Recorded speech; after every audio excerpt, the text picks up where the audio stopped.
Hi, it's Ra, Rishi Kavi Raghudas from Star Presence Astrology, here to give the astrological forecast for Saturday, December 27th, 2025. It's a bit of an obstacle course today, energetically speaking, so we're going to have to raise our awareness and step carefully today. The sun today is at 5, moving to 6 degrees of ultra serious, get things done, and by the way, respect my own authority and tradition, Earth sign of Capricorn.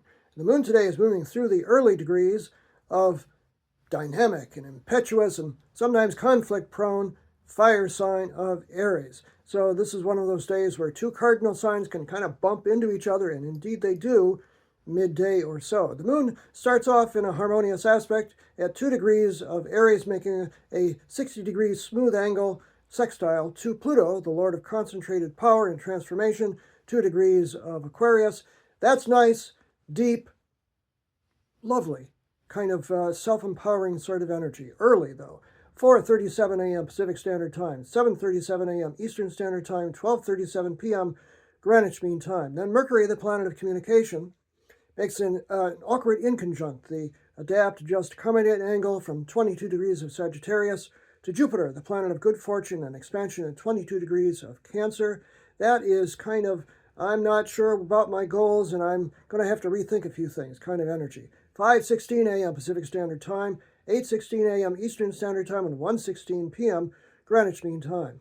Still early, the moon at 3 degrees of Aries makes a hard square 90-degree angle to Venus, the planet of love and affection, at 3 degrees of Capricorn. This is one of those, my emotional needs may be at odds with what I actually want kind of energies. 6:33 a.m. Pacific Standard Time, 9:33 a.m. Eastern Standard Time, and 2:33 p.m.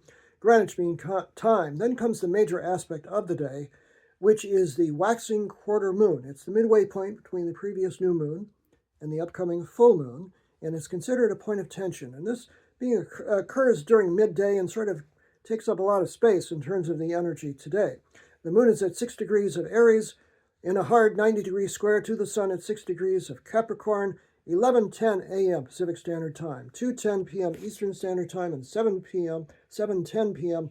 Greenwich Mean Time. Later in the afternoon into the evening, Mercury comes back and makes a harmonious flowing trine from 22 degrees of Sagittarius to Chiron, called the Wounded Healer, at 22 degrees of Aries. This is good. This is one of those, okay, let's resolve the old issues through communication kind of energies. That's good. 4:15 p.m. Pacific Standard Time, 7:15 p.m. Eastern Standard Time, and 12:15 a.m. Greenwich Mean Time. But in the evening, the moon at 9 degrees of Aries by that point makes another hard square 90-degree angle to Mars, which is Aries' ruling planet, at 9 degrees of Capricorn. That is an argument looking for a manifestation right there. 5:05 p.m. Pacific Standard Time, 8:05 p.m. Eastern Standard Time, and 1:05 a.m. Greenwich Mean Time. So easy does it, particularly midday and in the evening today, and the rest of the time, just be cool, heighten your awareness, and stay steady. I'm Ra, Rishi Kavi Raghudas from Star Presence Astrology. Now, it's almost 2026, so you know that you got to know what's coming up for you, so please book a reading on my website, starpresence.net. Remember, from the very moment that you're born, you've got star presence. Let's prove it to you. Enjoy this day, no matter what.